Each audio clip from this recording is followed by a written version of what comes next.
Mário Serra Pereira, amante de fotografia, jurista e que escreveu recentemente o livro Fotografia e o Direito, que foi editado pela livraria Almedina.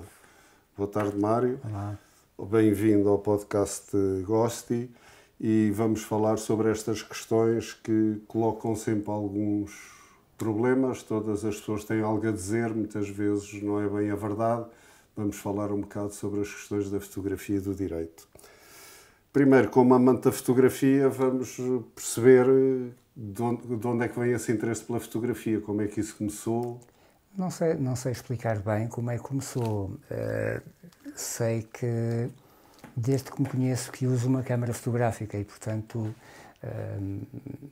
desde a fotografia perfeitamente ocasional, sem qualquer regra, sem qualquer contexto específico, aquela fotografia de família, ocasional, de férias, o que seja. E a partir de certa altura, e foi ali por volta do nascimento dos meus filhos, comecei a ter aquela preocupação que os pais têm, ou aquele gosto que os pais têm de fotografar mais as crianças, e comecei a olhar mais para a fotografia. E comecei a perceber que havia fotografias que eu via, que gostava, e fotografias que eu tirava e que não me revia muito bem naquilo. E vias aonde? Jornais? Jornais, revistas, o que seja, e quis perceber porque é que acontecia aquilo, porque é que eu gostava de umas e não gostava de outras.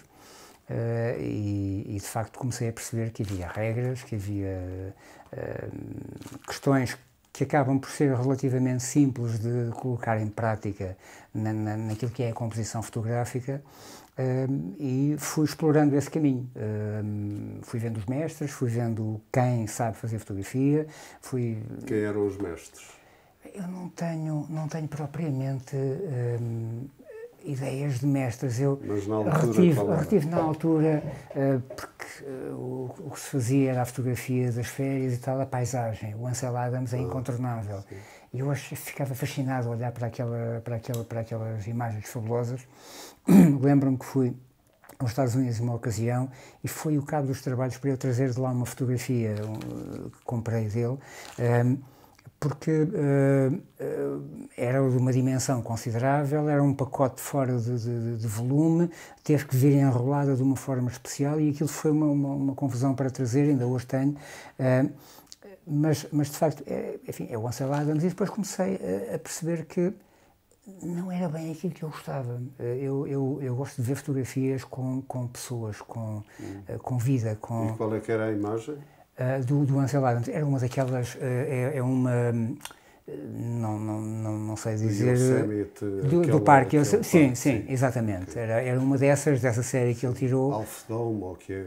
Acho que E bom, mas eu comecei a perceber que o que eu gostava de facto era aqueles tons muito contrastados que ele usava, mas com pessoas.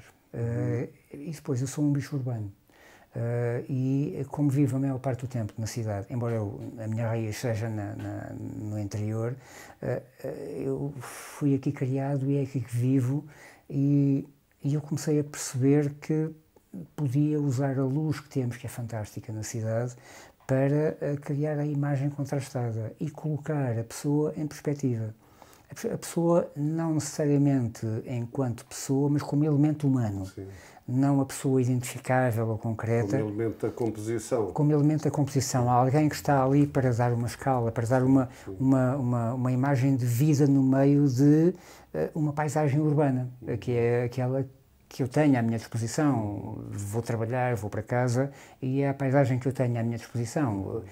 De férias é que eu vou até ao campo e tenho novamente a minha paisagem à disposição. Mas eu comecei a perceber que era isto que eu gostava e comecei a olhar para o Cartier-Bresson e para outros mestres que mostravam que era a questão do momento decisivo, e como sou um apaixonado pela natureza humana, comecei a tentar perceber como é que as pessoas se movimentam, como é que reagem, e a antecipar o que é que aquela pessoa vai fazer canto de luz. Eu quero aquele enquadramento de luz, aquela luz e aquela sombra, e espero que alguém passe ali. Ficas à espera, vês a imagem, ficas à espera que Crio alguém mentalmente passe a ali. imagem e alguém, quando passa, compõe o resto que eu pretendo. E, portanto, ou alguém que eu vejo o local, ou alguém que vem e eu antecipo o que é que vai acontecer, e de facto é isso que me leva depois a criar aquela imagem que eu já tinha formado.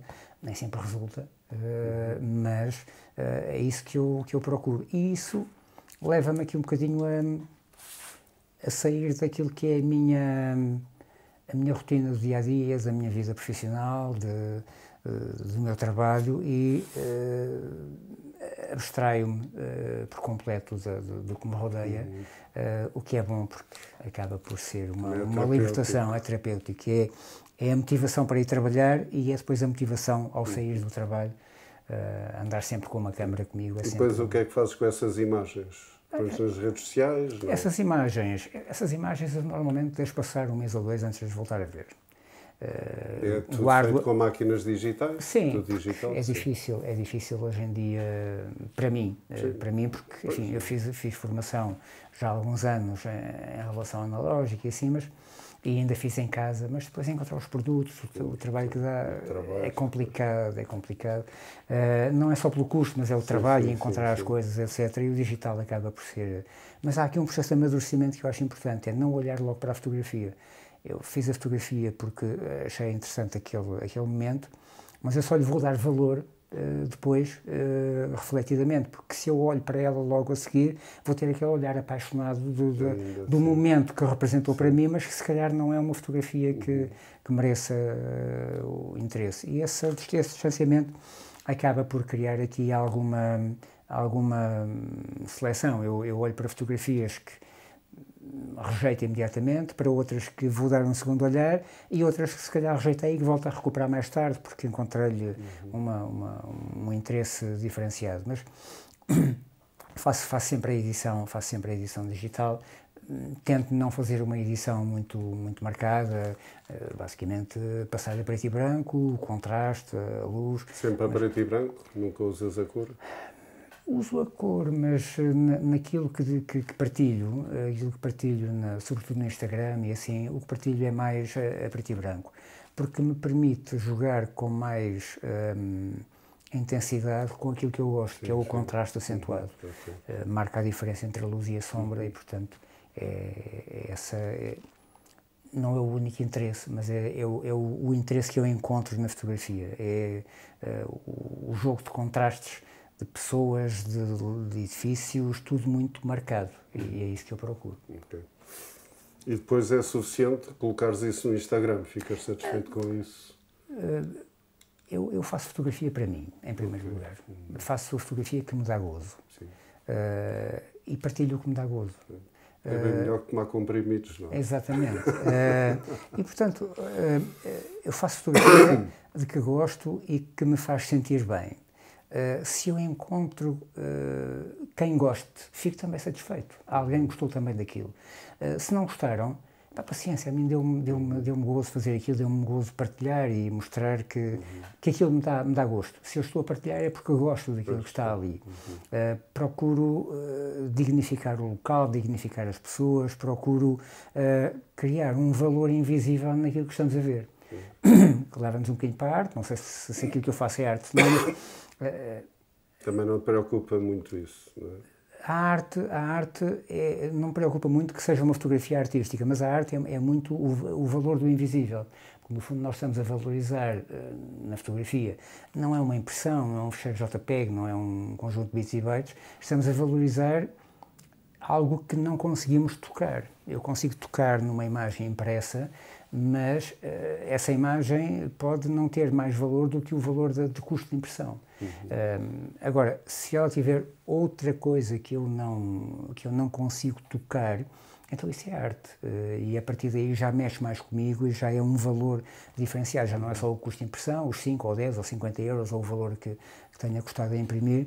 É o valor que numa galeria ela pode atingir, 500 euros, 5.000 euros, o que seja, e aí já é uma diferenciação. Mas eu partilho aquilo que me dá gozo. E costumas ir ver exposições?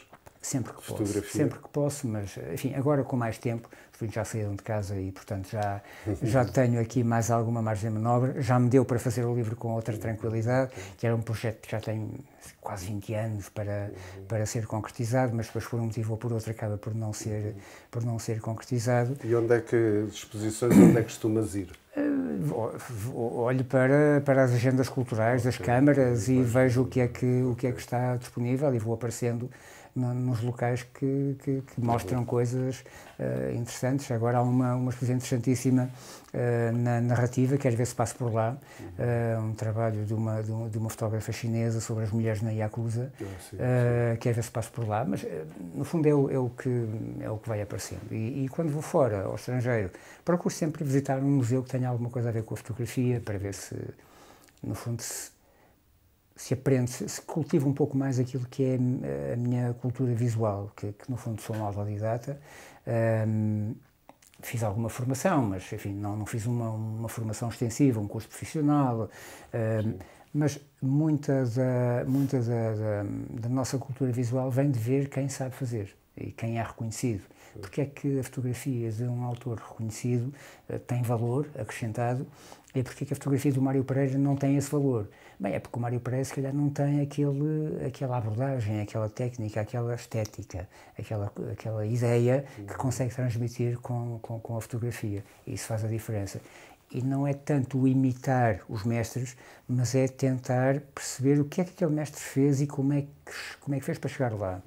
E tentar reproduzir isso naquilo que eu gosto de fazer. Portanto, no fundo é um pouco isso. Portanto, também consomes livros de fotografia, não é?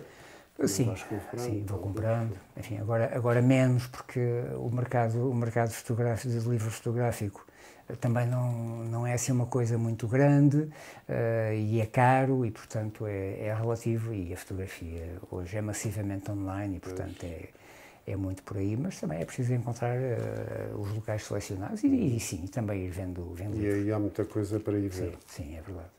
Muito bem, então vamos agora passar para... Já percebemos a tua abordagem com a fotografia e o teu interesse e a tua atividade enquanto fotógrafo. Vamos agora passar para o livro. Porquê é que te surgiu esta ideia de fazer este livro?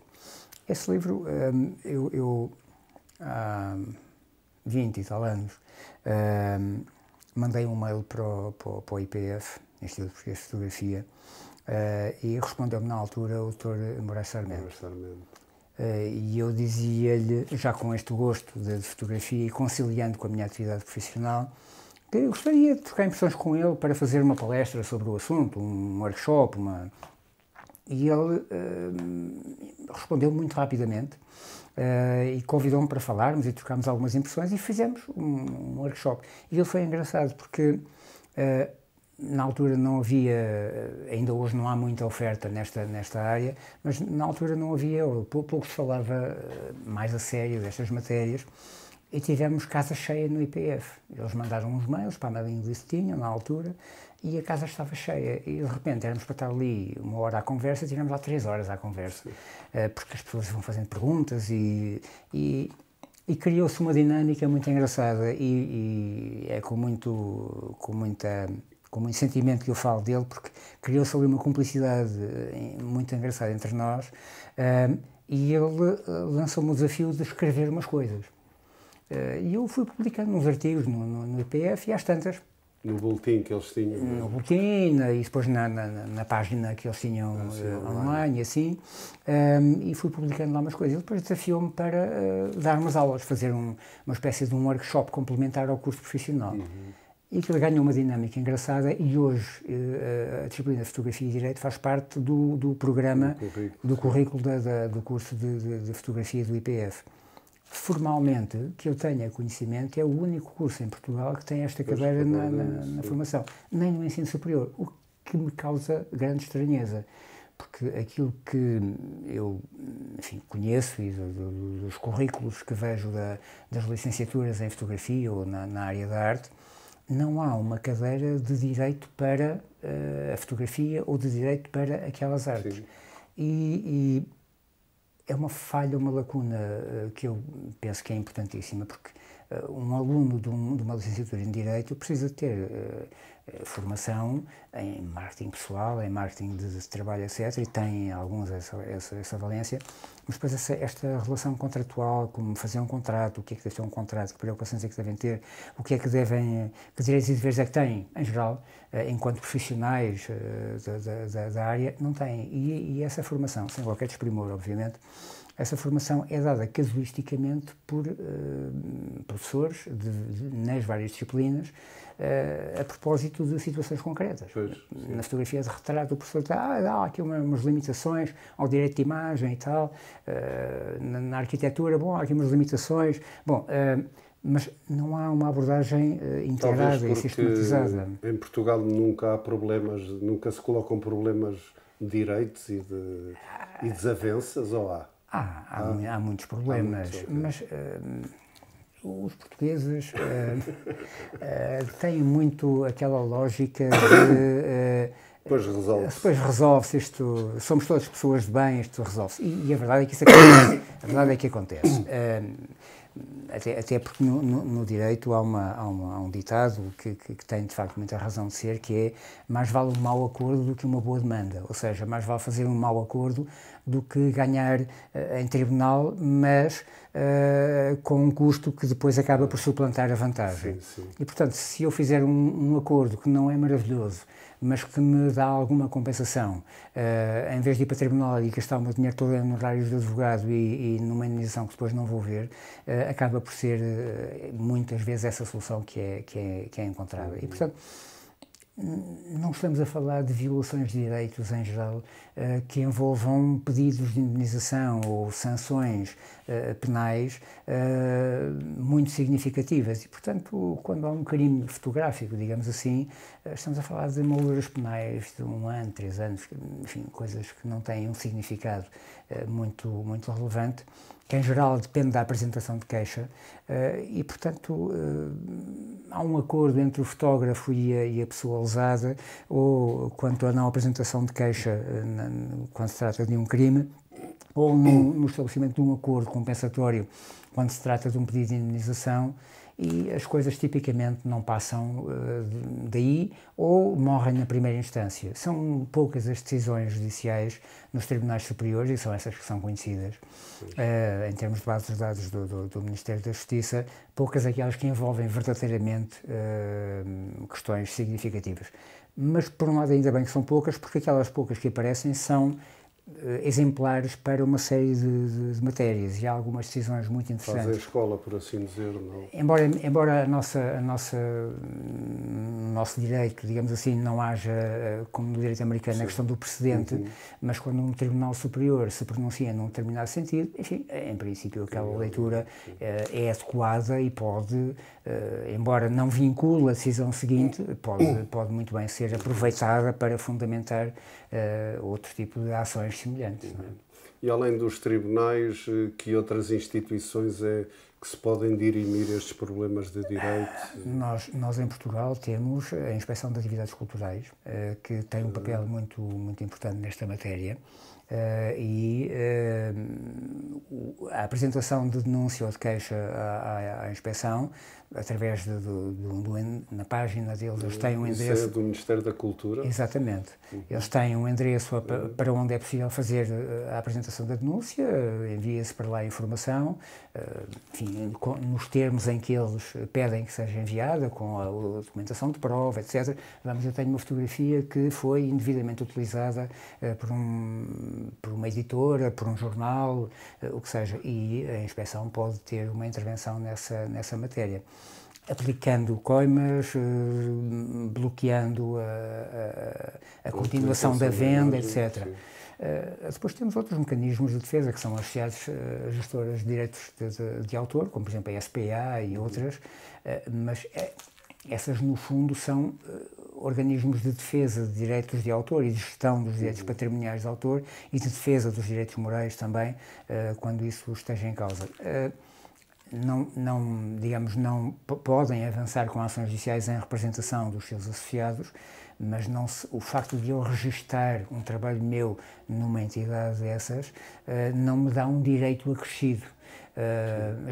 Por exemplo, o facto de eu registar um trabalho na Inspeção de Atividades Culturais não me atribui o direito de autor, porque esse já é meu pela simples criação da obra, mas, por exemplo, quando acabei o livro, registrei o livro na IGAC e comecei à procura de editoras.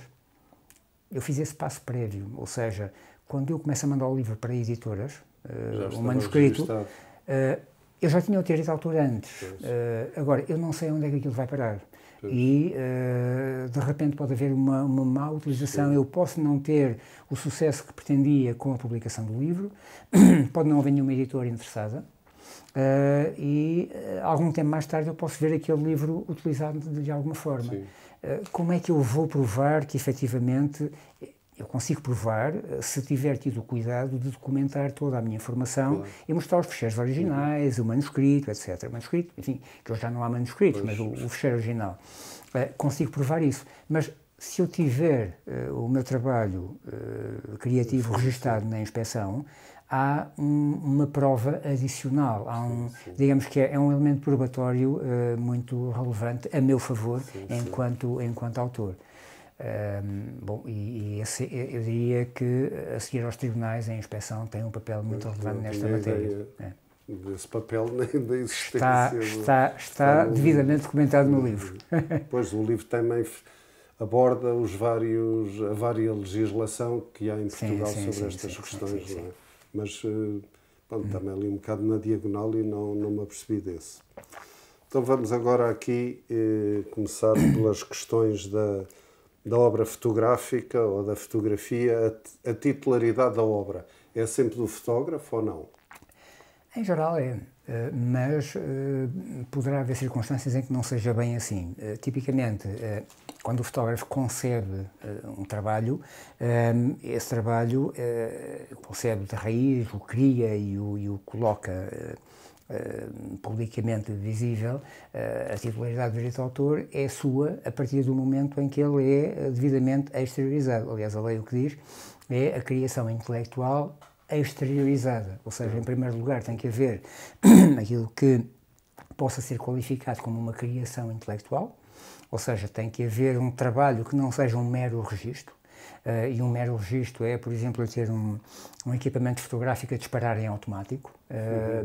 Enfim, isso dificilmente pode ser qualificável como um trabalho criativo, mas em determinadas circunstâncias até pode ser, porque se eu escolhi uma determinada composição e se tenho uma determinada intenção com aquele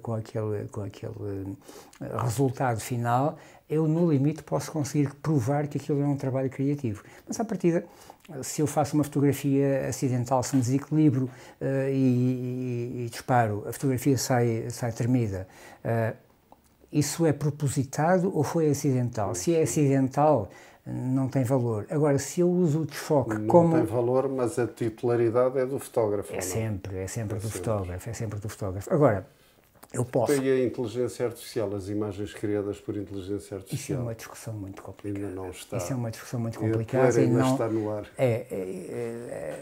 Aquilo que, enfim, eu vou entendendo daquilo que vou vendo e daquilo que é a experiência do que vou analisando, é que a nossa lei, valoriza a criação humana. E quando temos uma imagem gerada por inteligência artificial, não é fácil encontrar... Mas o prompt é nosso, não foi a máquina que decidiu fazer aquela imagem. Não foi a máquina que decidiu, mas... Houve uma decisão humana de fazer uma imagem correto, com aquelas condicionantes. Mas alguém criou a máquina, alguém criou o software que vai interpretar o prompt e que nos vai transmitir qualquer coisa. Uma coisa é usar um prompt à máquina e ela devolve-me um resultado, mas esse prompt vai despoltar uma série de interações internas que vai buscar, eu quero um retrato de alguém que idealizo de uma determinada forma. Digo que quero uma pessoa com um determinado tipo de cabelo, um determinado tom de pele, um determinado contexto, etc. Dou toda essa informação à máquina. E ela vai analisar toda a base de dados que tem, todos os dados de treino que usou, e vai recolher elementos pontuais em cada um. Vai buscar os olhos de um lado, o nariz do outro, o cabelo do outro, e vai compor uma determinada imagem.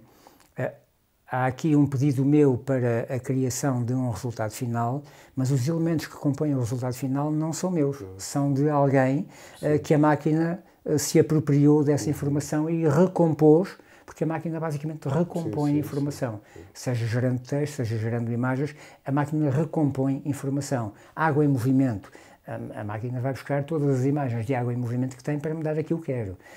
O retrato vai buscar todas as imagens de retrato que tem para me dar o que eu lhe pedi. Não está ainda bem definido como é que isso funciona, porque que é a titularidade, há os engenheiros de software que criaram aquela lógica, aquele algoritmo que cria, há toda a informação que está trabalhada por esse algoritmo, há o meu pedido e há aqui uma multiplicidade de atores nesta matéria que não permitem definir com clareza de quem é a titularidade e quem é o verdadeiro criador naquela obra. Portanto, as pessoas, advogados e os juristas dos direitos vão ter muito de trabalhar nos próximos tempos. É verdade, é verdade. O que é bom quando se discute a extinção de postos de trabalho, aqui temos novas áreas de discussão. E, portanto, e novos trabalhos. Eu diria que é comum, enfim, estudos que saem a propósito dos novos alunos do ensino superior. Os miúdos que estão hoje no ensino superior vão trabalhar em profissões que provavelmente não existiam quando eles entraram para a universidade. Sim. E, portanto, é esta capacidade de reinvenção daquilo que é o trabalho humano que a IA veio trazer. Vem extinguir muitos postos de trabalho, mas vem permitir também a requalificação de muita gente. E até por um aspecto muito importante, que é a informação nunca esteve tão acessível como agora. E é possível, e é preciso que se criem condições para que depois isso aconteça, porque o acesso a telemóveis com capacidade de ligação à internet ou computadores que permitam às pessoas ter acesso a esse conhecimento, isso é que ainda não está adequadamente conseguido. Há milhões de pessoas que não têm acesso à internet, não têm acesso a esse tipo de informação, mas quando têm, e tem havido experiências muito frutuosas em países com dificuldades económicas, em países africanos e noutros com muitas dificuldades, em que são criados projetos em que os alunos são colocados com acesso a informação e a tutores eletrónicos que dão resultados fabulosos. Porque é o acesso à informação e é a forma como a informação é trabalhada e é disponibilizada. Eu posso fazer um pedido à máquina que me dê uma informação com diferentes graus de qualidade. Explica-me isto como se eu fosse um investigador académico. Explica-me isto como se eu fosse um aluno de 12º ano. Explica-me isto, o mesmo conceito, como se eu fosse um miúdo de 6 anos da escola primária. E a máquina tem essa capacidade de recompor a informação e de a traduzir. E é isso que pode permitir a pessoas que deixaram de ter o seu posto de trabalho naquilo que faziam, requalificar-se para encontrar outras formulações. Isto é muito bonito dizer-se, na prática depois é complexo, mas é um caminho que forçosamente tem que ser feito. Eu aqui no livro já falo um pouco na questão da inteligência artificial, mas o livro que estou a trabalhar agora já vai nesse sentido, que é a inteligência artificial ao serviço do fotógrafo e do jurista enquanto mecanismo de apoio à elaboração de contratos, à gestão da relação contratual e à relação com o cliente. É perigoso o caminho feito sozinho, perigoso para o fotógrafo, porque há conceitos jurídicos que não tem. O jurista também não conhece a arte fotográfica e, portanto, não domina aquilo que é a necessidade do fotógrafo, mas há aqui uma nova arquitetura legal de relacionamento entre cliente e jurista que tem que ser conseguida. O jurista é um indivíduo que anda sempre atrás do prazo. Deixa sempre para a última o prazo e, portanto, é o prazo judicial, tem que entregar sempre à última, etc. A inteligência artificial vem trazer aqui uma lógica diferenciada. Se o jurista puder dar a formação adequada ao seu cliente, para que o seu cliente consiga criar os elementos de base que vão sustentar toda a relação contratual com os seus próprios clientes, o fotógrafo e os seus clientes, quando leva a informação ao jurista para validar, o jurista tem menos trabalho, porque já está, a informação foi feita de acordo com o que ele disse, chega-lhe mais trabalhada, com melhor qualidade e pode ter mais clientes. Ou seja, não perde tanto tempo com aquele cliente, sim, já consegue o cliente ter a sua autonomia, mas consegue ele próprio ter mais clientes e consegue cumprir muito melhor os prazos. Dizer, se eu posso pedir um parecer jurídico a um ChatGPT, posso, mas não devo sem saber o que é que estou a fazer. Primeiro porque depende do pedido, depois da forma como eu faço o pedido. Estas máquinas estão muito formatadas para nos agradar. Ou seja, se eu fizer o pedido de uma forma, eu quero saber isto, diz-me se eu tenho razão ou não, a máquina vai dizer que eu tenho razão, porque a máquina quer me agradar. Claro. Foi programada para me agradar. Agora, eu preciso de saber fazer o pedido para poder depois ter a resposta adequada. Isto é um caminho muito... Claro. Portanto, em relação à titularidade da obra já falámos, a utilização da fotografia, aqui no sentido de... o direito, claro, é sempre o mesmo, mas conforme a utilização da fotografia, digamos que há diferentes tipos de direito. Se publico uma fotografia num jornal, se exponho numa galeria, se faço uma edição postal, a mesma imagem em cada suporte faz toda a diferença. É diferente. Faz toda a diferença. Tirando aquelas situações que eu diria que até do próprio bom senso, qualquer pessoa, cidadão médio, percebe que não podem ser feitas. Fotografar a intimidade de alguém, ou uma fotografia que consiste na prática de um crime, eu contrato alguém para me fotografar a cometer um crime. São situações que o bom senso tipicamente dirá que não devem ser fotografadas, ou não se deve fazer fotografia nesse contexto. Mas tirando isso, ou fazer fotografias em zonas militares, ou que tenham algum tipo de proteção. Que aparecia muito nos filmes americanos para exercer-se chantagem, não é? Contratava-se uma prostituta para ir com flantal. Sim, fazer fotografias, os detetives a fazer fotografias ocultas e tal. Bom, na nossa ordem jurídica, a fotografia oculta não tem valor probatório, a não ser em situações muito excepcionais que os tribunais vão admitindo. Enfim, quando a pessoa de facto não tem outra forma, há situações de violência doméstica em que está o agressor e o agredido na mesma casa, em que a pessoa filma ou fotografa como último recurso, sem outra forma de comprovar, os tribunais admitem isso, vão admitindo isso como prova. Agora, se eu colocar uma câmara apontada para a rua para ver quem é que anda a vandalizar os carros dos vizinhos, isso já entra numa fronteira que os tribunais nem sempre aceitam isso e tipicamente não... É um mau caminho, não é? Pronto, porque isso, exatamente, abre portas a uma série de questões. Que a justiça por meios próprios. Exatamente. Agora, ou até mesmo para apresentar em tribunal, o tribunal não aceita isso como prova. Agora, a fotografia, quando é feita com a ordem e com o consentimento de um magistrado, pode ser feita. Eu posso ser contratado por um tribunal para fazer fotografia oculta no âmbito de uma investigação judicial para detectar uma rede de tráfico de pessoas, o que seja, portanto, isso pode perfeitamente ser feito. Agora, tirando essas fotografias, que à partida o bom senso até nos diz logo que não devem ser feitas, as fotografias podem ser feitas em geral. O problema está depois na utilização. Se eu estou com a minha família, em minha casa, um jantar de Natal, um aniversário, o que seja, à partida nada me impede de fotografar. Estou em minha casa, estou com a minha família e fotografo. Mas, quem lá está em minha casa, eu não sou proprietário dessa pessoa. E, portanto, podem-me dizer que não querem ser fotografados. Se eu tiver algum familiar que me disser que não quer ser fotografado, e se eu insistir, eu posso estar a cometer um crime. Fotografia contra a vontade. Se eu publicar essa fotografia, posso estar a cometer outro crime. E, portanto, mesmo num contexto que aparentemente o bom senso me diria, estou em minha casa, posso fotografar. Sim. Não.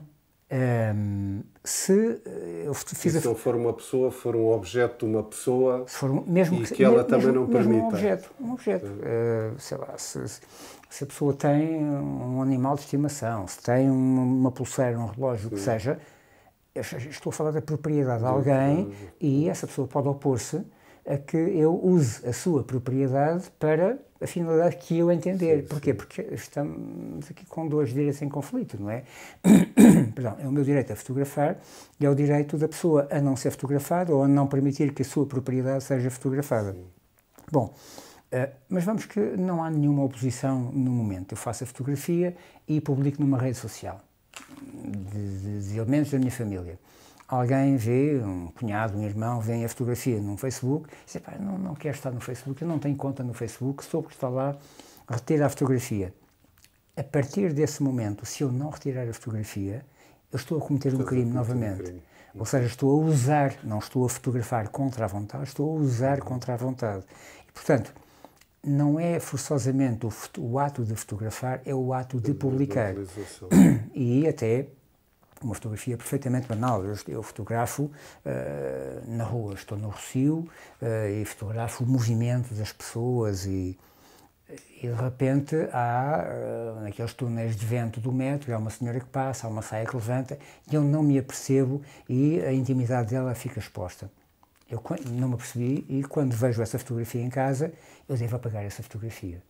Se eu a usar, eu posso estar a cometer aqui um ilícito e posso ser responsabilizado por isso, porque estou a pôr em causa a honra, a dignidade e o bom nome da pessoa fotografada.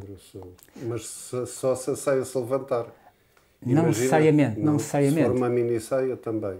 Se for uma mini-saia, se for uma pessoa no meio da multidão, é uma pessoa perfeitamente... Não há ali um atentado. O levantar da saia, que é como a da Marilyn Monroe, não é? Que mostra a intimidade, expõe inadvertidamente a intimidade de alguém. Agora vamos à questão da mini-saia. Se passa uma senhora com uma mini-saia e eu coloco a fotografia do Rossio, das pessoas a circular, o movimento, etc. Portanto, uma fotografia que aparentemente é feita num lugar público, em que as pessoas estão, enfim, e que eu, no meu comentário, chamo a atenção para aquele pormenor. Só reparem bem naquele pormenor da senhora com a mini-saia e faço algum tipo de comentário. Eu já não estou a fazer uma fotografia do Rossio com o movimento de pessoas, eu estou a fotografar aquela pessoa em concreto. Estou a chamar a atenção para ela. É o elemento central da minha imagem. E isso já me pode levar a consequências diferenciadas.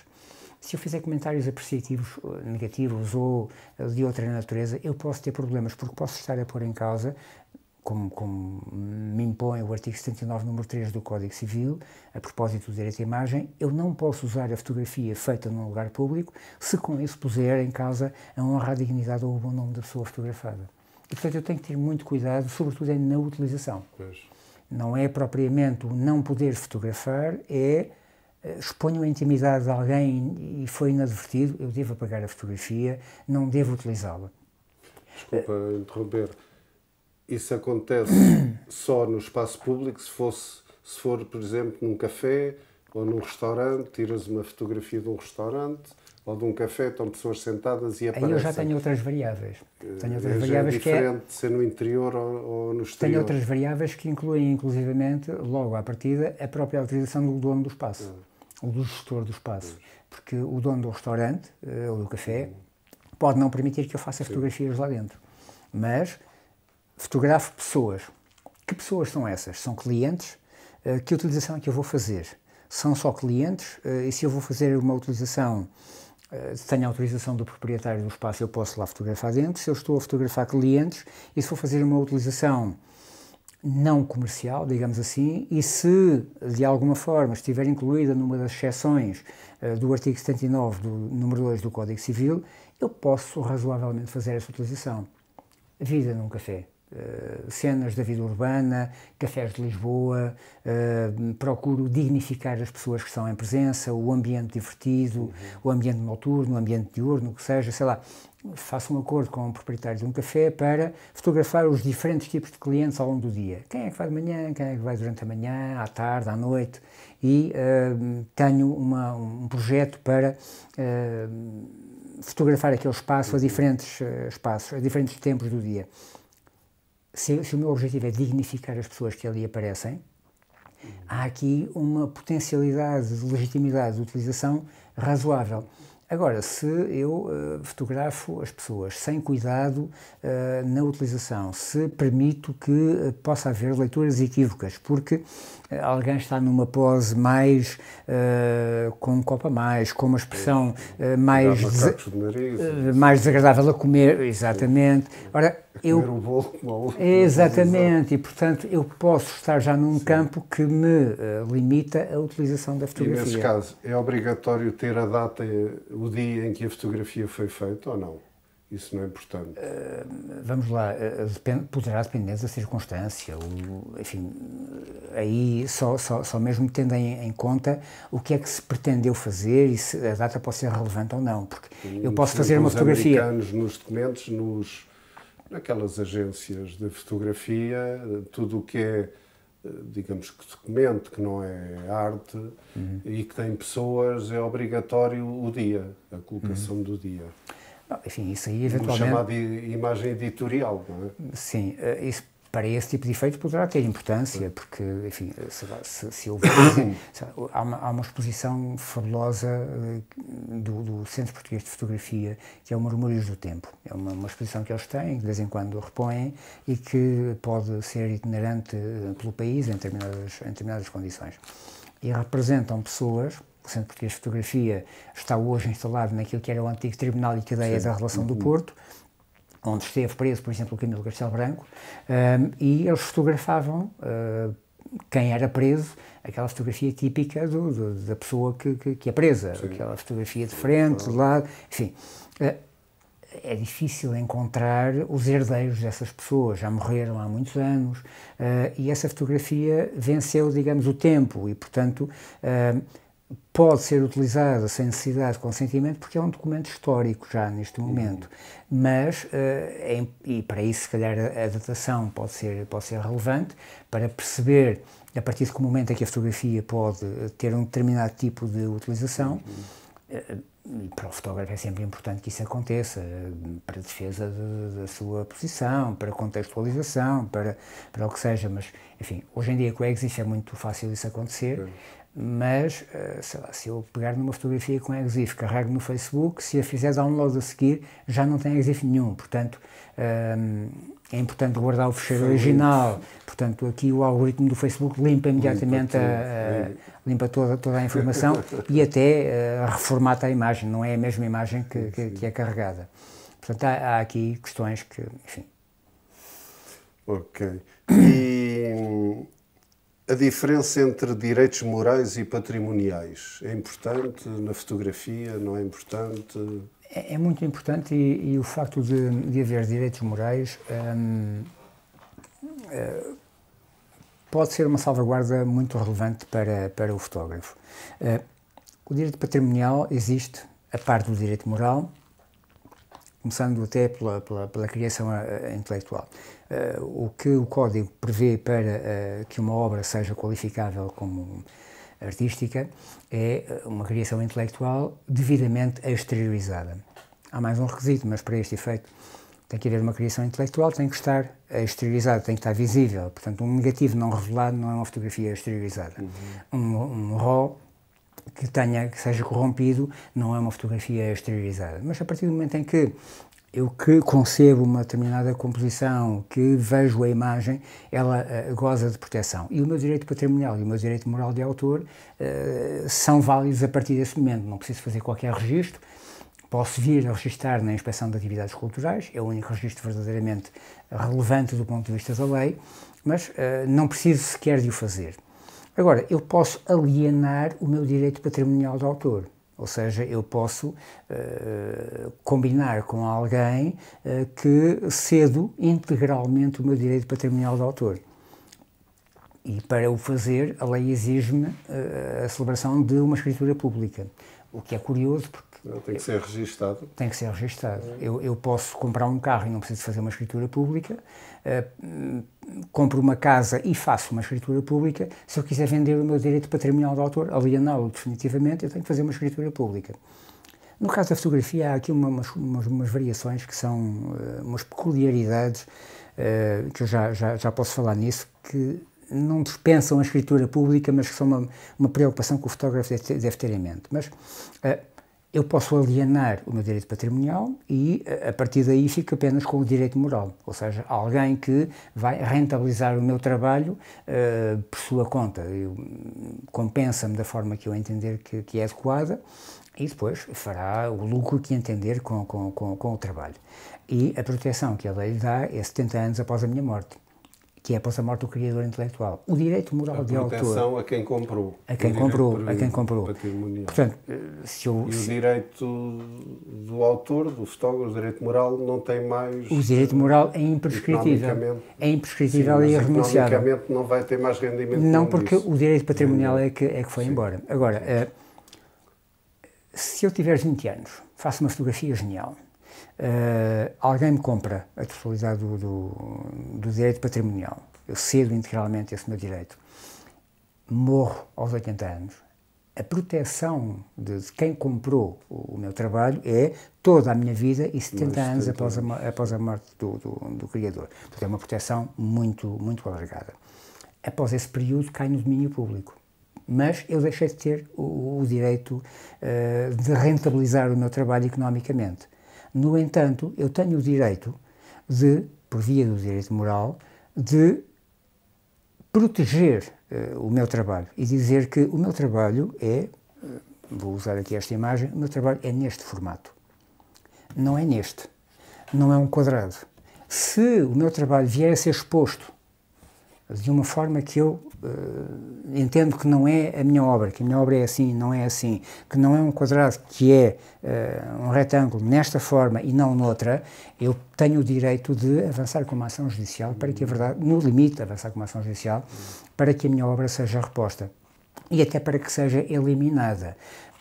Não conheço, face à lei portuguesa ou no enquadramento jurídico português, uma decisão que envolva este tipo de situação na fotografia, mas há uma na área da pintura que é precisamente isso. O pintor alienou o quadro, ele foi restaurado, para simplificar a história, ele foi restaurado por outro pintor que não o criador original.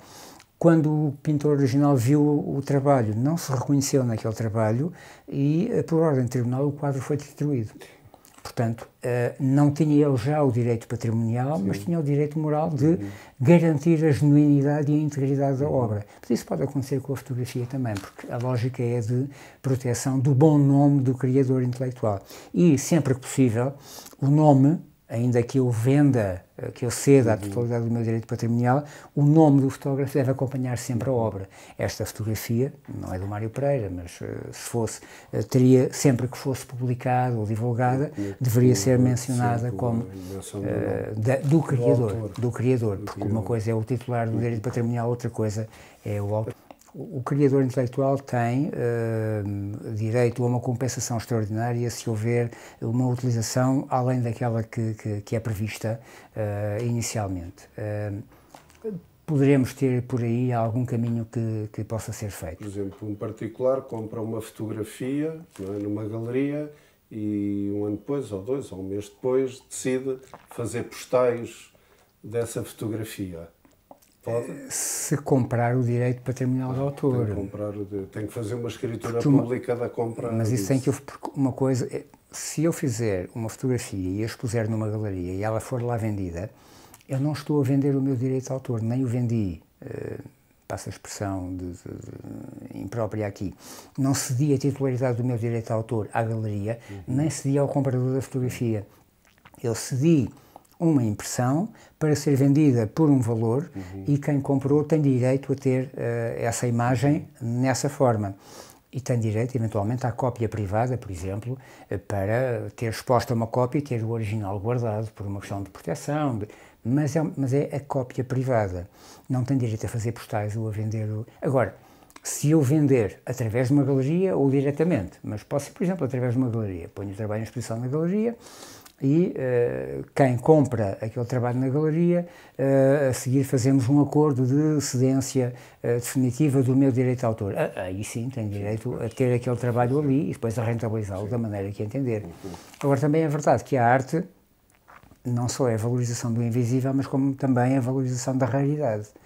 A partir do momento em que alguém começa multiplicar a raridade, o original perde valor, ou poderá perder valor, e, portanto, também é importante depois quem é titular de direito de autor perceber até que ponto é que quer valorizar ou desvalorizar a sua obra.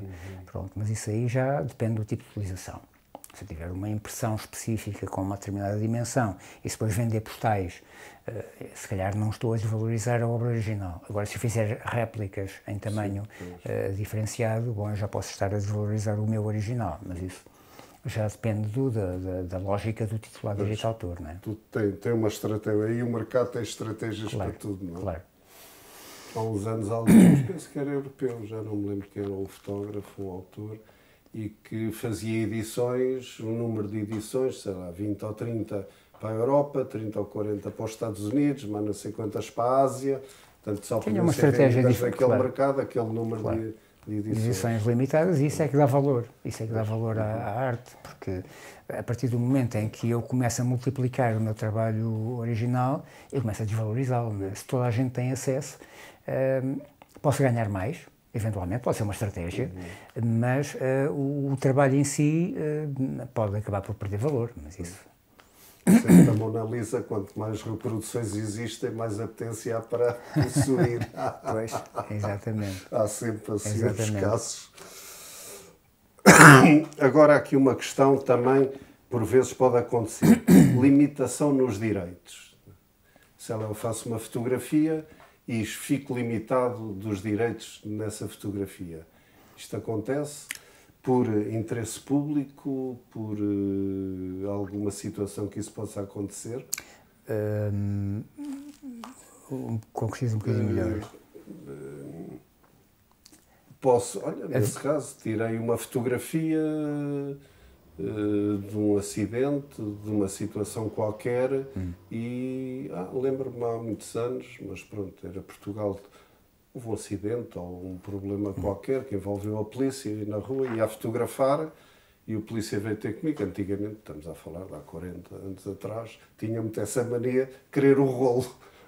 Não é para de fotografar, Claro. dê-nos o rolo, não é? Claro. E eu não dei o rolo, não é? Portanto, aqui este polícia estava a querer limitar os meus direitos, não é? Estar na rua, fotografar. Houve uma situação aqui há alguns anos, a propósito de uns carros de tuning que tiveram um acidente gravíssimo na segunda circular, os carros ficaram completamente desfeitos, as pessoas também ficaram num estado irreconhecível. E houve muita gente a filmar e a fotografar, porque a segunda circular tem imensa gente a circular, não é? As pessoas que fizeram a fotografia foram limitadas na utilização.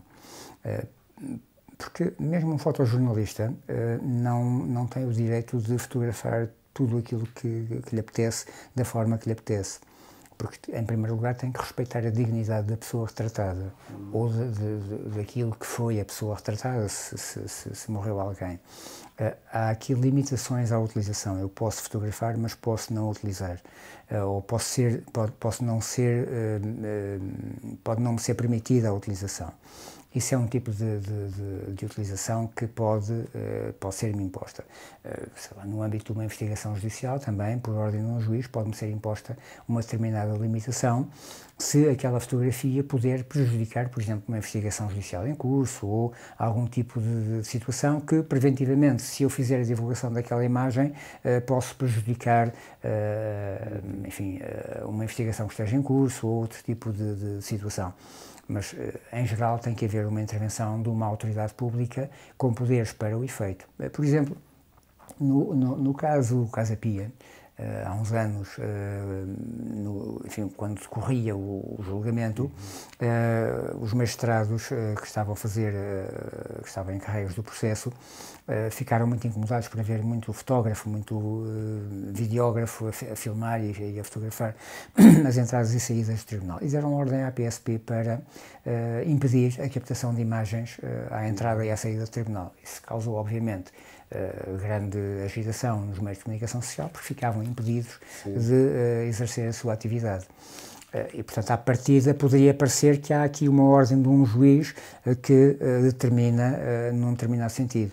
E isso depois levou à intervenção do Conselho Consultivo da Procuradoria-Geral da República, a pedido do Ministro da Administração Interna, e que emitiu um parecer que passou a ser vinculativo para as forças de segurança, porque o Ministro o homologou, no sentido de dizer que o juiz não tem o poder de determinar a impossibilidade de fotografar naquelas circunstâncias, ou de determinar à polícia, aos agentes da autoridade, que impeçam a fotografia. A polícia, o poder que tem é de delimitar as zonas de circulação e garantir a segurança de movimentação de pessoas e bens, mas não pode impedir a captação de imagens. E, portanto, essa é digamos, foi uma ordem legítima vinda de um conjunto, de um coletivo de magistrados, que depois acabou por, enfim, ser revertida nesse sentido.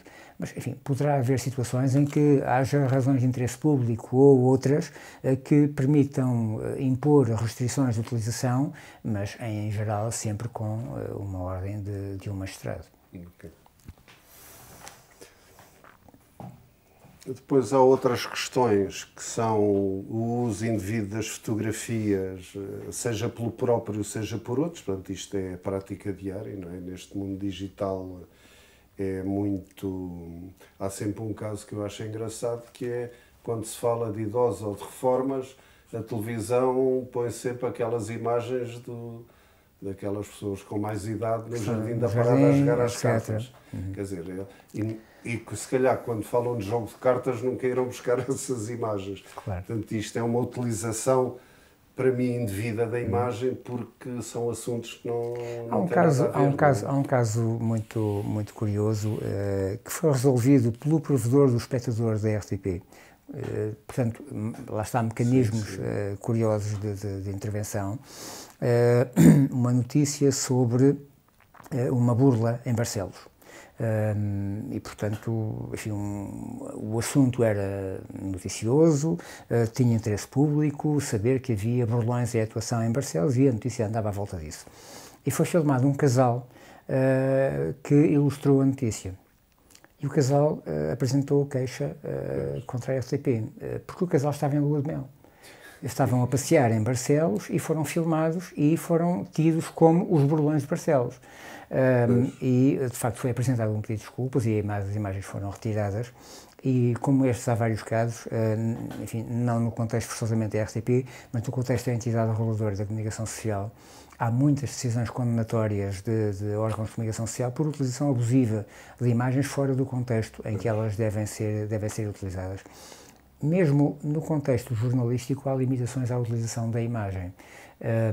Se uma televisão vai a um centro de saúde a fazer filmagens por causa das urgências, do que seja, que é agora o tema que está na ordem do dia, tem que ter a autorização do centro de saúde, do hospital, mas também tem que ter a autorização das pessoas que estão lá sentadas em espera. Tem que informar as pessoas que está a fazer filmagem e para o que é, e se houver alguém que não queira ser filmado, são obrigados a não incluir aquelas imagens. Portanto, mesmo no contexto jornalístico, não há uma liberdade absoluta de utilização da imagem das pessoas. Enfim, poderá haver uma utilização inadvertida de alguém que não foi avisado e entrou na sala e acabou por ser filmado depois de ter sido feita a comunicação. Bom, mas aí terá que haver algum cuidado por parte de quem faz a captação da imagem e da utilização que venha a ser feita posteriormente. Mas mesmo a comunicação social, que tem uma possibilidade de utilização das imagens um pouco mais à vontade, os idosos a jogar as cartas no jardim para ilustrar problemas das reformas ou do que seja, mas essas pessoas deram consentimento a ser filmadas ou devem ter dado, em alguma altura, teoricamente, é isso que deveria acontecer, em alguma altura tiveram que dar consentimento a poder ser filmadas e saber qual a finalidade de utilização dessas imagens.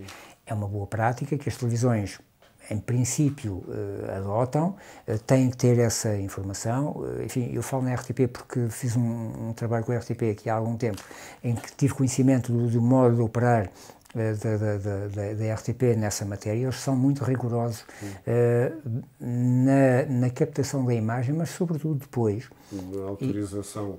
Num aspecto muito relevante, na catalogação das imagens, ou seja, eles colocam informação, metadados e outra informação nas bases de dados que têm, que caracterizam a imagem que ali está para poder ser recuperada e utilizada, mas colocam a informação de tem autorização, não tem autorização, só pode ser utilizado neste contexto, não pode ser utilizado naquele. Portanto, eles são muito rigorosos na informação que colocam a propósito de cada segmento de imagens que podem utilizar.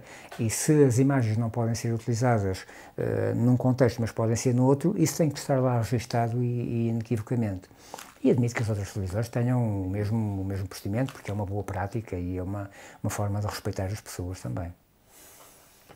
Pois há também o uso não autorizado, não é? Aqui estamos a falar muitas vezes de editoras, não é? Porque há muitas imagens que estão em arquivo, que foram cedidas para uma utilização qualquer, mas que ficaram em arquivo, não foram devolvidas ao fotógrafo.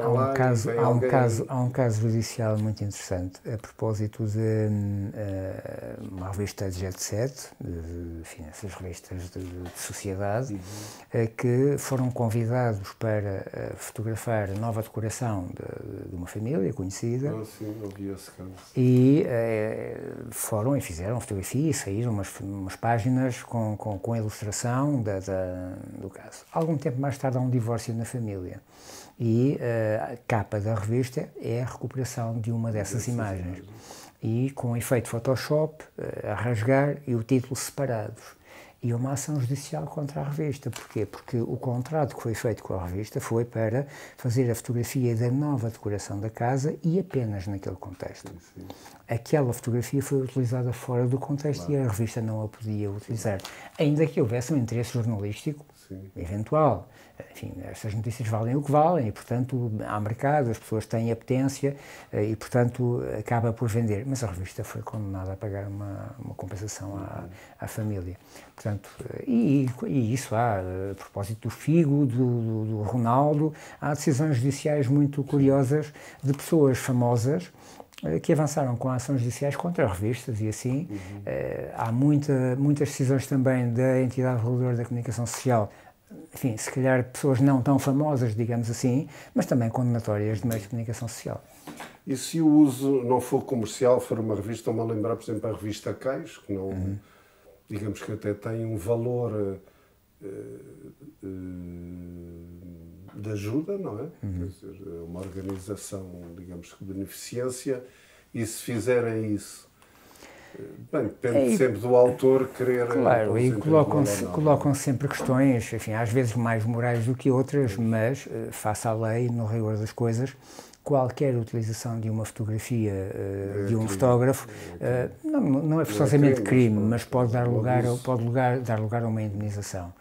Há uma decisão muito interessante do Tribunal de Justiça da União Europeia que, e esta sim tem depois a vantagem de poder ser invocada no âmbito de qualquer país da União Europeia, um fotógrafo alemão que fez uma fotografia fantástica e a vendeu, cedeu a sua utilização, vendeu, enfim, salvo seja, não vendeu a parte patrimonial, mas permitiu que um site de viagens utilizasse aquela fotografia para ilustrar o site.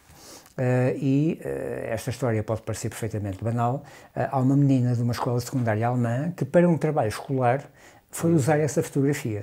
Colocou-a no trabalho escolar e a escola publicou o trabalho no site da escola. E o fotógrafo não achou piada ao assunto. Enfim, aquilo não achar piada do ponto de vista jurídico e entendeu que tinha dado autorização num sentido e não no outro. E avançou com uma ação judicial contra o Estado alemão.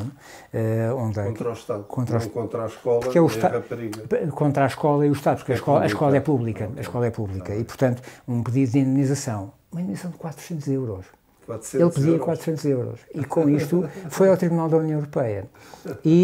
Mas aqui está a questão moral da matéria, que às vezes o direito moral tem aqui esta importância e estabelece aqui, às vezes, não é propriamente um precedente, mas estabelece aqui uma orientação muito, muito importante. E o Tribunal da União Europeia veio reconhecer uma coisa que para o fotógrafo é muito relevante, sobretudo no meio digital.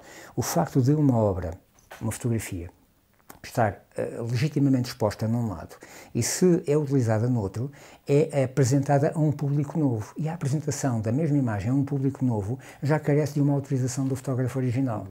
E, portanto, o Estado foi condenado a pagar uma indenização ao fotógrafo, mas ficou o princípio essencial, que é a fotografia que está num site internet não pode ser usada, mesmo no âmbito de um trabalho escolar, que à partida quantos miúdos das escolas fazem a utilização, vão ao Google, sacam imagens e utilizam em trabalhos escolares. Mas isso não pode ser feito. Leva-me a outra questão, que já lá vou.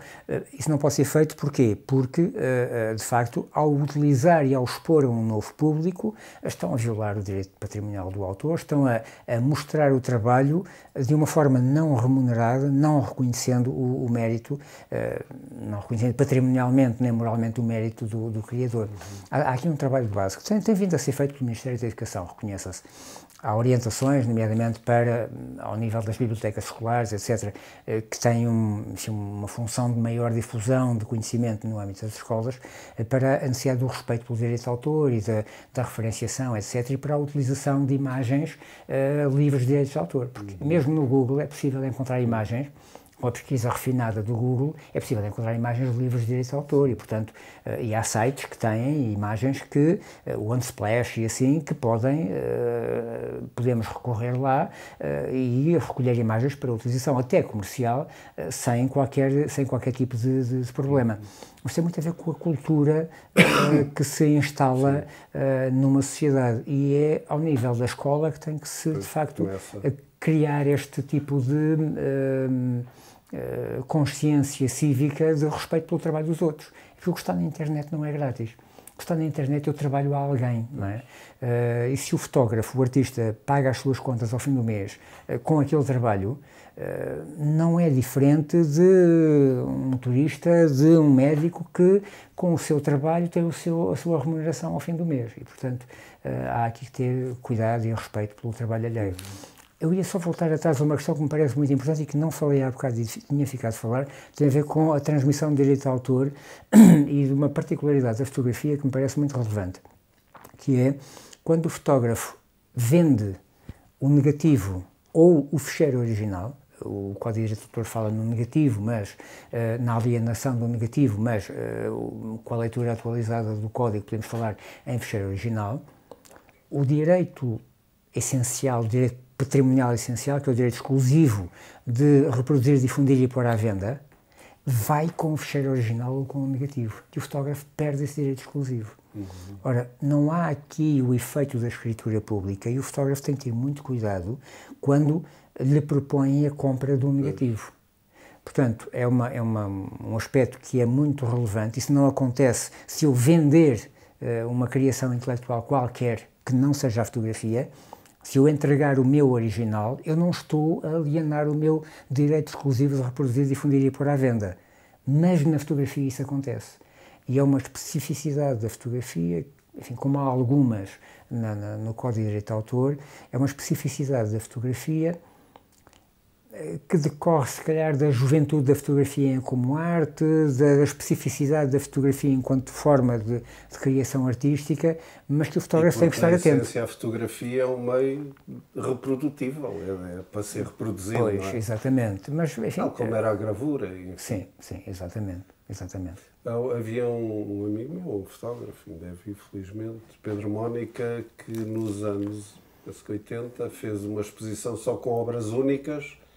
E por trás da moldura, por trás da obra, juntava o negativo, só que furado, com aqueles furadores, não é? Fazia ali um furo no meio. Como garantia de que se mantenha como obra única. Exatamente, essa é que era, mais ninguém conseguiria fazer aquela imagem. Não é? Bom, é uma forma de garantir até quem compra.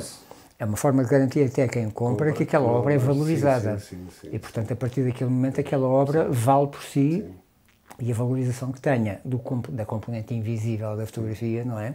Essa valorização é garantida. É um pouco como uma escultura. Reproduzir uma escultura não é fácil. Poderá haver engenho, uma pintura é a mesma coisa, mas na fotografia, não havendo o fecheiro original ou estando manipulado irreversivelmente ou furado, está garantida a genuinidade e a integridade daquela obra para a frente, não é?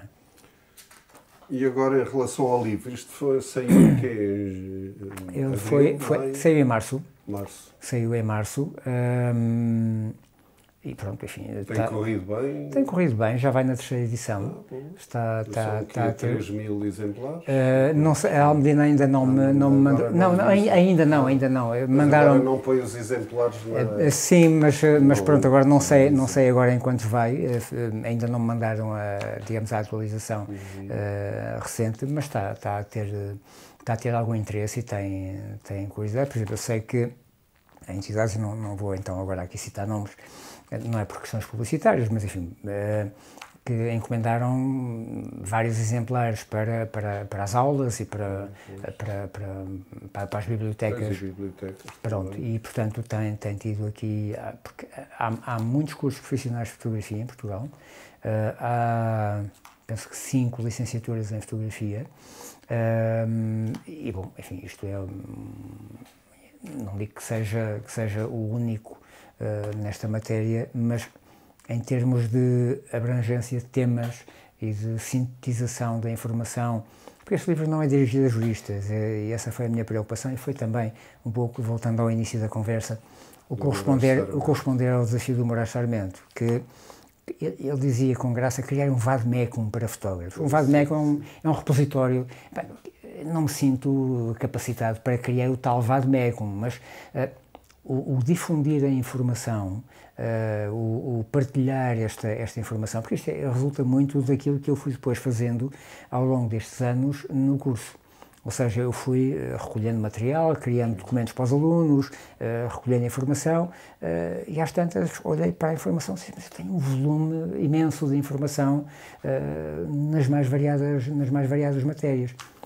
Já tinha algumas coisas publicadas, enfim, vou recompilar isto, reorganizar, densificar, mas um jurista sabe orientar-se, sabe procurar a lei, sabe interpretar a lei, sabe encontrar o seu caminho. Mas quem não é jurista, ter uma ferramenta que permita ter as orientações essenciais, ter as noções jurídicas traduzidas de alguma forma, para que no limite, numa situação complexa, fale com o profissional de direito adequado, com o seu advogado, com o seu consultor jurídico, o que seja, mas que lhe permita perceber, numa linguagem acessível, qual é a orientação que deve ter. E o livro está dividido em 2 partes essenciais, é antes e depois do clique. Portanto, preocupações que o fotógrafo... Antes e depois do clique? No sentido... fotografar. Exato, e portanto, no fundo, a minha preocupação foi, antes de fotografar, que quadro mental é que o fotógrafo deve ter, depois de fotografar, que preocupações é que o fotógrafo deve ter. É, antes de fotografar, que autorizações devo ter, o que é que eu devo considerar no meu projeto fotográfico. Vou fotografar pessoas, tenho que ter autorização de pessoas. Vou fotografar arquitetura, tenho que ter autorização do arquiteto, do proprietário, do que seja. Vou fotografar obras de arte, tem que ter a autorização do criador intelectual, se ele estiver vivo e se ainda houver proteção. Depois de fotografar, como é que eu protejo o meu trabalho? Que proteções é que eu tenho? Que mecanismos de defesa é que tenho? Como é que eu posso recorrer? A quem e como é que eu posso recorrer nesta matéria? Quando é que começa em Portugal a existir legislação sobre a fotografia? Já existe legislação sobre a... desde quando é que existe? Não, já existe, desde 1800 e tal. O Código Civil de 1866... 1866. Já previa uma série de questões relacionadas com a fotografia, com o direito de autor, e até antes já havia legislação dispersa a propósito de direito de autor. A fotografia começa em 1839? Sim, e portanto...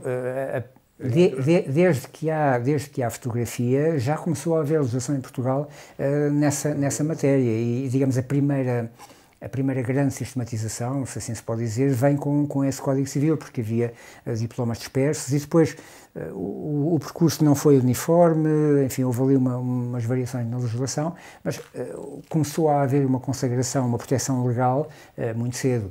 Agora, o que havia era uma proteção menor. Do fotógrafo ou do fotografado? Do ato fotográfico em si, porque a fotografia, lá está, pela sua origem, é uma mera reprodução da realidade. Sim. É um ato mecânico de reprodução da realidade. Há um professor, o professor Oliveira Ascensão, enfim, que era uma sumidade na área do direito intelectual e que tinha uma expressão deliciosa que é: a fotografia é uma reprodução mecânica da realidade e, enquanto tal, não tem proteção pelo direito de autor. Ora, isto é verdade até certo ponto, mas mostra muito a leitura que era feita daquilo que é o ato fotográfico. Porque se eu pego num pincel e desenho, eu estou a atuar diretamente sobre o material. Com uma fotografia eu não tenho isso, eu não atuo diretamente sobre nada, eu tenho uma interface que utilizo e que depois vou fazer um tratamento qualquer, ou negativo ou digital, para obter um determinado resultado. E essa menorização da fotografia enquanto forma de expressão artística depois tem este tipo de diferenciações. Quando o Código Civil, perdão, o Código de Direito de Autor, o que temos em vigor, foi aprovado em 1985, enfim, cansaço ao fim do dia, não, agora está-me a falhar a data correta, mas quando o atual Código de Direito de Autor... Nos anos 80, sim, a fotografia, a obra de arte, as obras de arte tinham uma proteção de 50 anos após a morte do criador intelectual. E a fotografia só tinha 25. Porquê que a fotografia só tinha 25 anos? Bom, se calhar porque era uma arte menor, porque era vista de uma maneira diferente. Era só reprodução, não é? A fotografia só passou a estar equiparada às outras formas de expressão artística a partir do final dos anos 90, com uma alteração que houve ao Código de Direito de Autor, por força de diretivas comunitárias, em que passou a ter os tais 70 anos após a morte do criador intelectual. E, portanto, aí ganhou uma espécie de novo estatuto. Mas os tribunais em Portugal e a aplicação da lei em Portugal, muito influenciadas por esta tradição, têm sido especialmente exigentes, ou se calhar mais exigentes com a fotografia do que com qualquer outra forma de expressão artística. E exigem quase uma obra-prima fotográfica para que haja uma proteção pelo direito de autor. O que me parece excessivo, e isso não é consensual, nomeadamente ao nível da União Europeia e das diretivas comunitárias.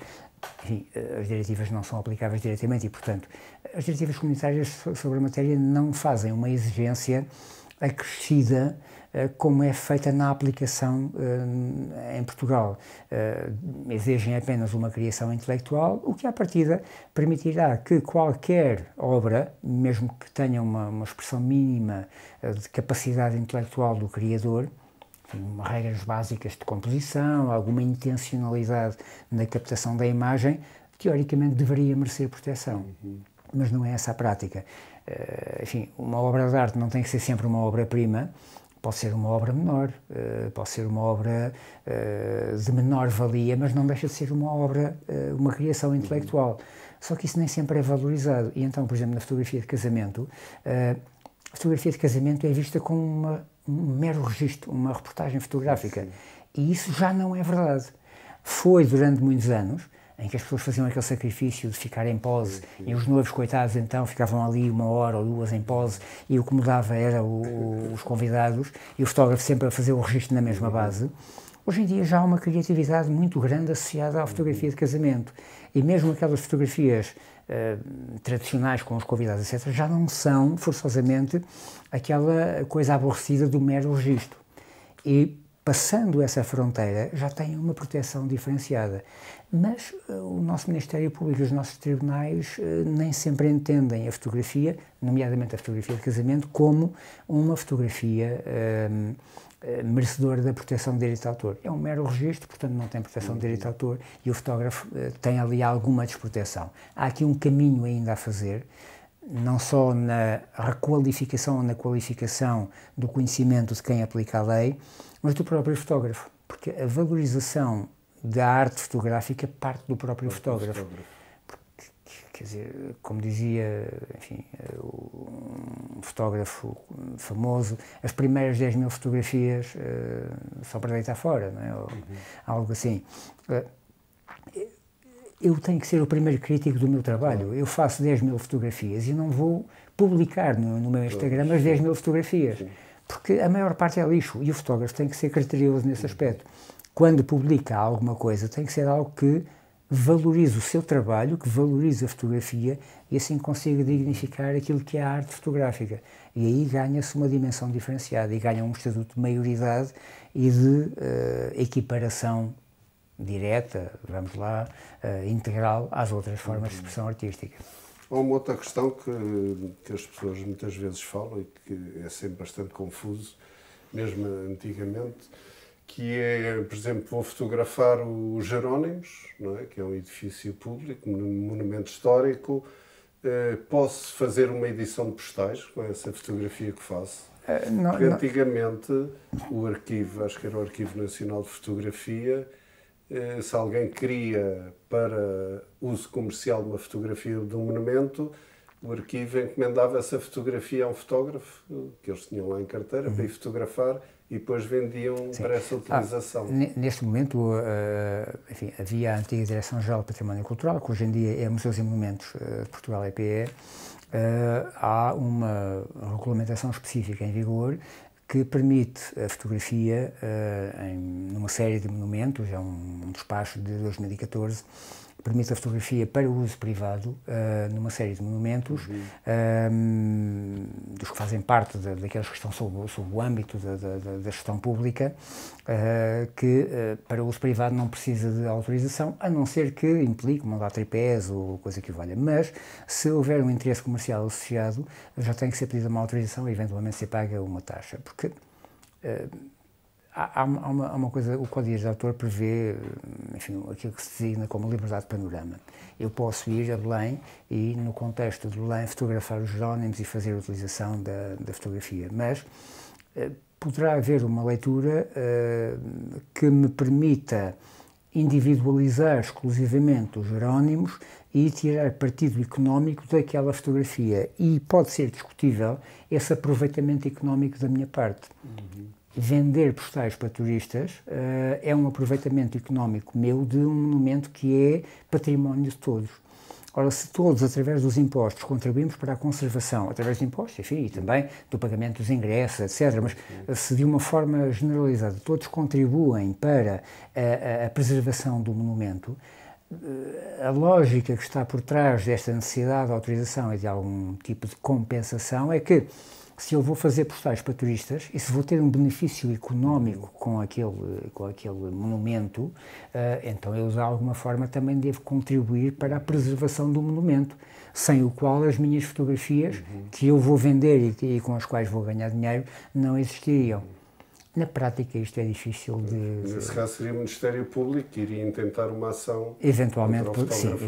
Eventualmente poderá ser o Ministério Público ou até o Ministério da Cultura, enfim, como entidade gestora desse património. Acho que já falamos aqui quase tudo, mas ainda há muita coisa... Há tanta coisa que fica por falar, há tanta decisão interessante, consentimento tácito, a fotografia de personalidades jurídicas. Há um livro interessantíssimo sobre o António Variações, que deu origem a um caso judicial muito curioso. A fotografia de pessoas em piscinas e a utilização comercial dessa fotografia no contexto do consentimento tácito. Há tanta coisa que é muito interessante e que depois tem implicações práticas na atividade cotidiana do fotógrafo, mas ficávamos aqui horas à conversa, seguramente. Pronto, sobre o livro, queres dizer mais alguma coisa? Comprem, não é? Está na FNAC, está aí. Na Almedina, a vantagem que tem, comprar na Almedina é comprado com desconto e é entregue em casa com portos gratuitos. Portanto, é mais barato comprar na Almedina. Comprando na internet na Almedina é mais barato e os portos estão incluídos. Noutras livreiras, enfim, nem todas fazem o desconto e nem sempre têm os portos incluídos, mas está à venda, enfim. Em banca esteve aqui em Lisboa nas FNACs e assim, entretanto esgotou, não sei se já foram repostos, mas pronto. Okay. Pronto, mas online está sempre... Online na editora está sempre disponível, sim. Até porque como a editora faz uma gestão centralizada do stock, onde ele estiver disponível, depois a partir daí fazem o envio e, portanto, não há problema. Ok, Mário. Obrigadíssimo por esta conversa. Nada. E pode ser que daqui a uns tempos voltemos aqui a algum assunto, porque estes tempos da IA vai colocar muitos problemas direitos. Sim, Vamos ver o que é que vai acontecer. É verdade. Muito obrigado. Nada.